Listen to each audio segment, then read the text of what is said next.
പൊതുവെ പ്രവാസികളിലും അല്ലെങ്കിൽ ഇവിടെ നാട്ടിൽ തന്നെ കോർപ്പറേറ്റ് ലൈഫിലുള്ളവർക്കും കണ്ടുവരുന്ന ഒരു ചിന്താഗതി എന്താണെന്ന് വെച്ച് കഴിഞ്ഞാൽ ഒരു മെഡിക്കൽ ഇൻഷുറൻസ് പ്രൊട്ടക്ഷനെ പറ്റിയിട്ട് അവരാലോചിക്കും. അവർ വിചാരിക്കും ഓക്കെ എനിക്ക് എൻ്റെ കമ്പനി പ്രൊവൈഡ് ചെയ്യുന്ന ഒരു ഇൻഷുറൻസ് ഉണ്ട്.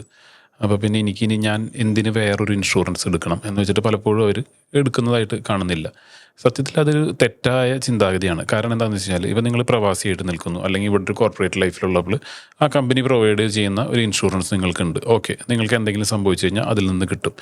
പക്ഷേ ഇതിൻ്റെ മറ്റൊരു വശം എന്താണെന്ന് വെച്ച് കഴിഞ്ഞാൽ നിങ്ങൾ ചിലപ്പോൾ ഒരു പക്ഷേ ആ കമ്പനിയിൽ തന്നെ നിങ്ങളുടെ റിട്ടയർമെൻറ്റ് വരെ നിങ്ങൾ പോകുന്നു. ആ റിട്ടയർമെൻറ്റിൻ്റെ ടൈമിൽ സംഭവിക്കുന്നത് വെച്ചാൽ വൺസ് നിങ്ങൾ ആ ഒരു സ്ഥാപനത്തിൽ നിന്ന് ഇറങ്ങുമ്പോൾ ഈ ബെനിഫിറ്റ് അവിടെ കട്ടാവുകയാണ്. ഇൻഷുറൻസ് പിന്നെ നിങ്ങൾക്കത് കിട്ടില്ല. അന്ന് നിങ്ങൾ ഒരു സ്വന്തമായിട്ട് മറ്റൊരു ഇൻഷുറൻസ് എടുക്കാൻ നിർബന്ധിതമാവും. മെഡിക്കൽ ഇൻഷുറൻസ് എടുക്കാൻ പോകും. അപ്പോഴേക്കും നിങ്ങളുടെ ഏജ് സ്ലാബും കാര്യങ്ങളെല്ലാം മാറി അന്ന് നമുക്കത് ഇൻഷുറൻസ് കിട്ടുമോ എന്ന് പോലും നമുക്ക് ഉറപ്പില്ല.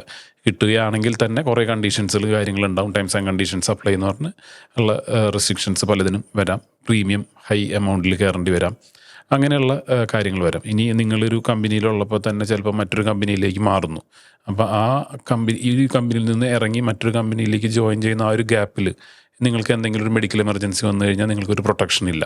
അപ്പോൾ പുതിയ കമ്പനിയിൽ പോയി അന്ന് ആ പുതിയ കമ്പനി ഒരു മെഡിക്കൽ എയ്ഡ് നിങ്ങൾക്ക് തരുന്നില്ല എങ്കിലും നിങ്ങൾക്കൊരു മെഡിക്കൽ പ്രൊട്ടക്ഷൻ ഇല്ലാത്തൊരവസ്ഥ വരും. അപ്പോൾ എപ്പോഴും ശ്രദ്ധിക്കേണ്ടതെന്ന് വെച്ചാൽ ഈ കമ്പനി പ്രൊവൈഡ് ചെയ്യുന്ന ഇൻഷുറൻസ് ഉണ്ടെങ്കിൽ കൂടി നിങ്ങളൊരു പേഴ്സണൽ ഇൻഷുറൻസും ഒരെണ്ണം നിങ്ങൾക്കും ഫാമിലിക്കും വേണ്ടിയിട്ട് ഒരെണ്ണം മെഡിക്കൽ ഇൻഷുറൻസ് എടുത്ത് വയ്ക്കുക.